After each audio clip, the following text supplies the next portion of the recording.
We are back for another full fight breakdown, this time for Joe Piper versus Jack Hermansson. This video will cover all of the prelim fights. Before I get started here, I just want to say we went 6-6 on the last card. Not the best one, better than UFC 297, and we still hit the Genie pick, Imavov by decision in over 2.5 rounds.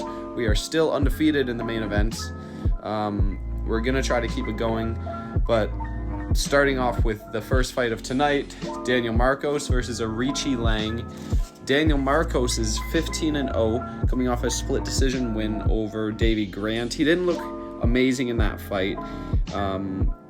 Davy Grant is dangerous if you get overconfident on the feet. So maybe Daniel Marcos was just trying to play it safe the whole time, because he didn't look too impressive in that fight, but he is pretty well-rounded in his striking and his grappling. He is pretty well-rounded. Arichi Lang's 25-11, 3-3 in the UFC.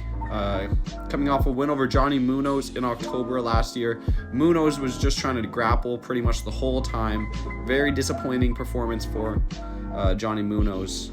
Arichi Lang was KO'd in the fight before that, only a minute into his fight with Zahabi. Lang's been KO'd only once though, that was the only time, and Marcos does have 8 KO wins, but he also does have 7 decision wins. He works slowly towards a KO with cumulative damage, and I think Arichi Lang's strong enough to take those shots. I'm taking Marcos by decision. Next fight up the card, Haider Emil versus Fernie Garcia. Haider's 8-0, 4 KOs, 1 sub, 3 decisions, coming off a unanimous decision win on Dana White Contender Series. He didn't look particularly good in that matchup, though. He did get taken down in the first round, but his grappling ultimately did win him the fight, but it wasn't anything impressive. He's going against Fernie Garcia, who's 10-4, 3 back-to-back losses, all by unanimous decision.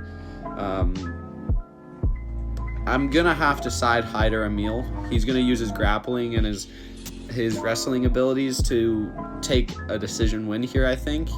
I'm not going to call any of those guys to get a finish, even though Haider does have 4 KOs. He's also has 3 decisions, and he's coming off a decision win where he didn't look particularly amazing. I'm going Haider by decision.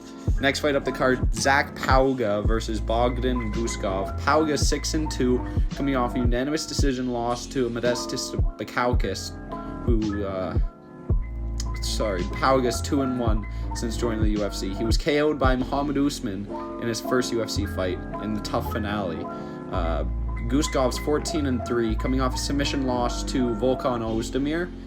Pauga likes grinding out his opponents against the fence, and if he's stuck boxing with someone, he's just trying to parry shots the whole time. He leaves himself open quite a bit.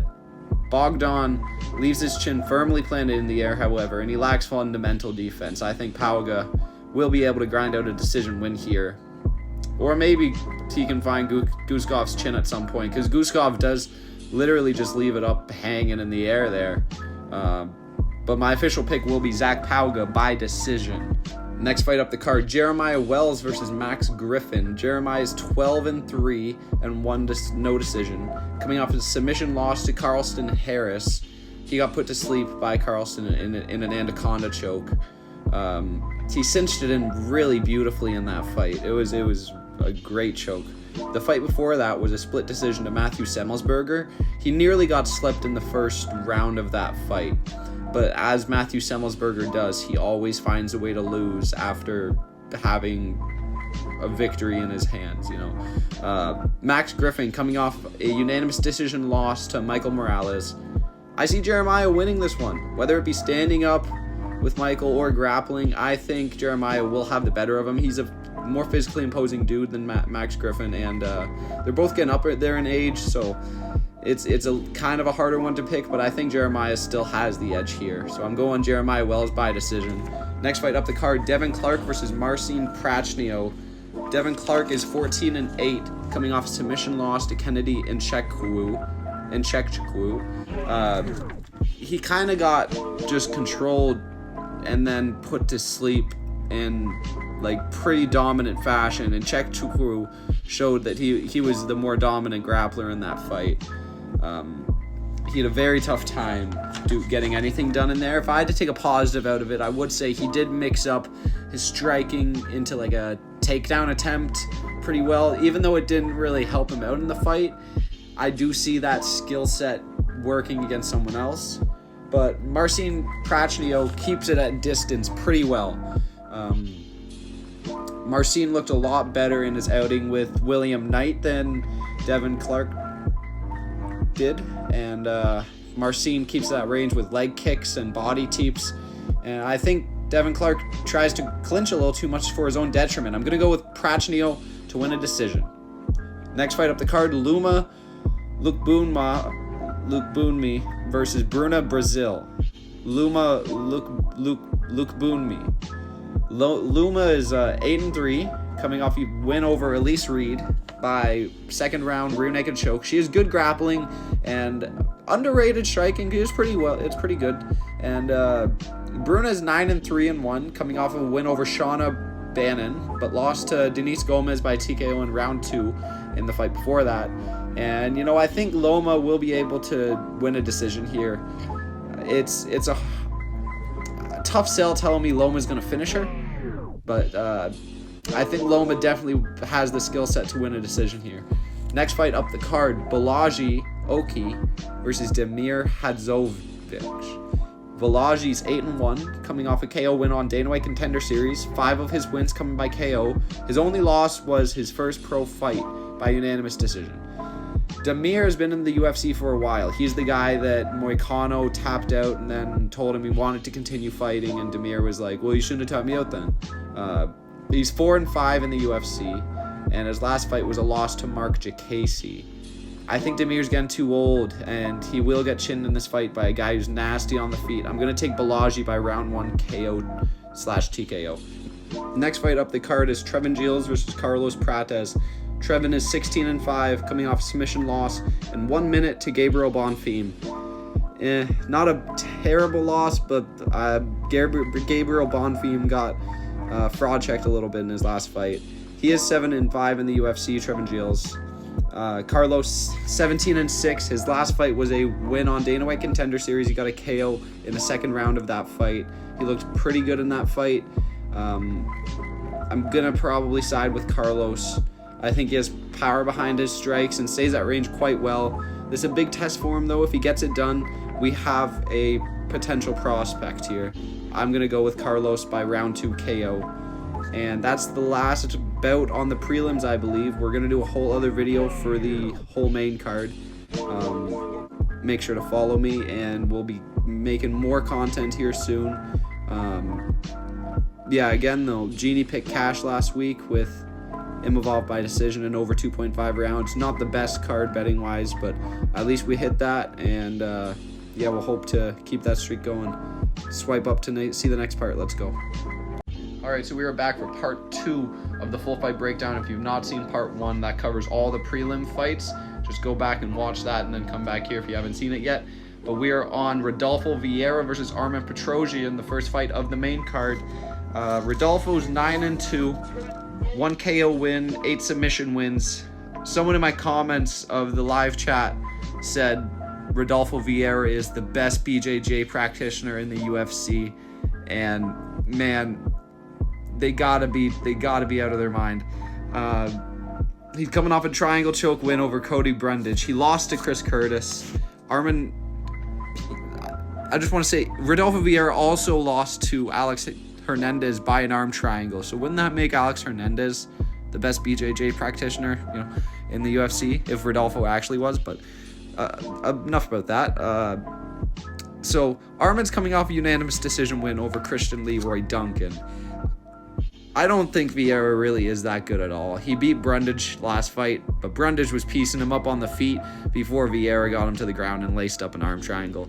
I'm going to go with Petrosyan to win a 29-28 decision here. I think he has a lot of better skills, and he's shown them more often in the octagon, and I don't trust Rodolfo Vieira at all.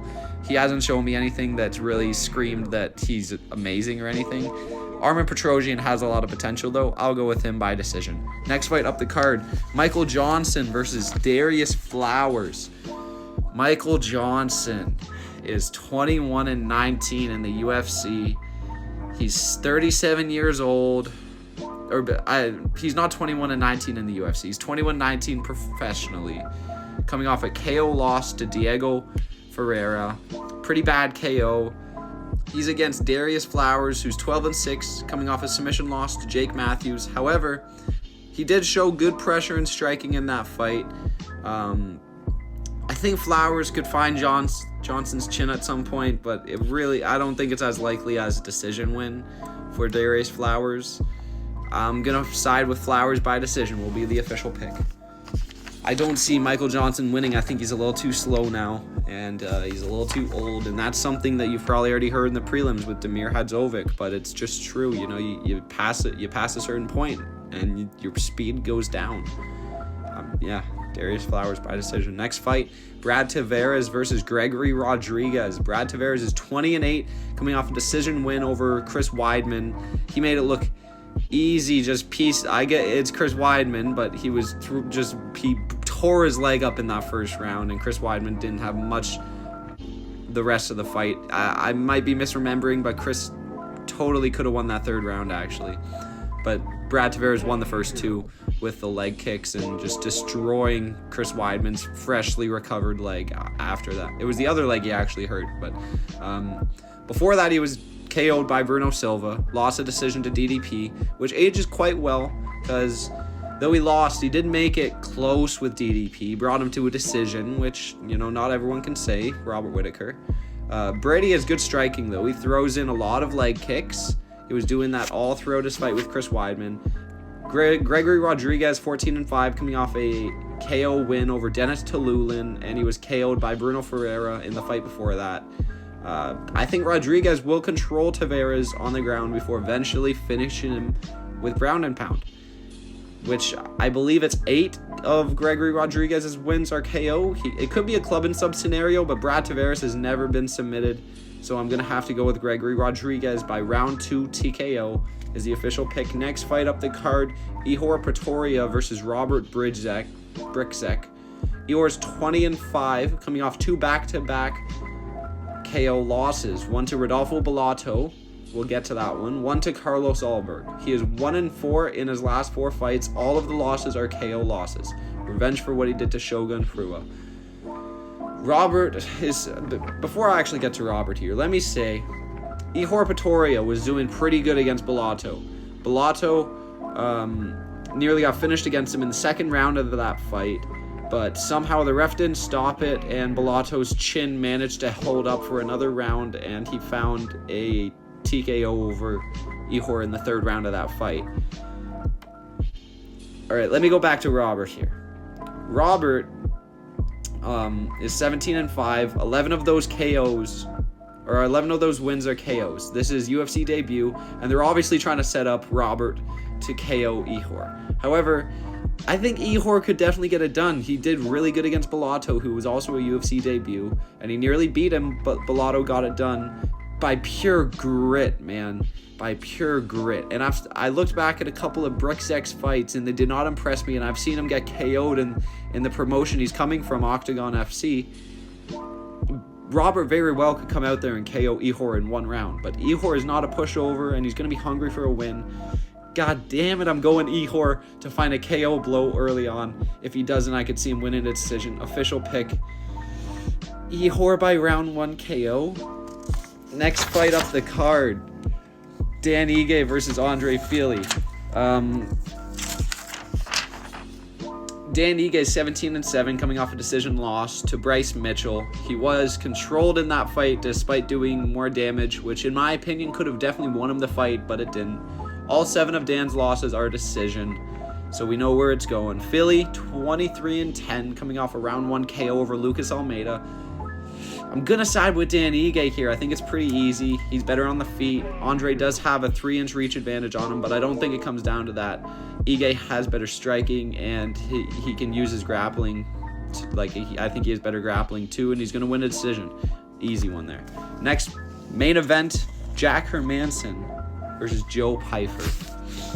Jack, the Joker Hermanson, is 23-8, coming off a TKO loss to Roman Dolidze.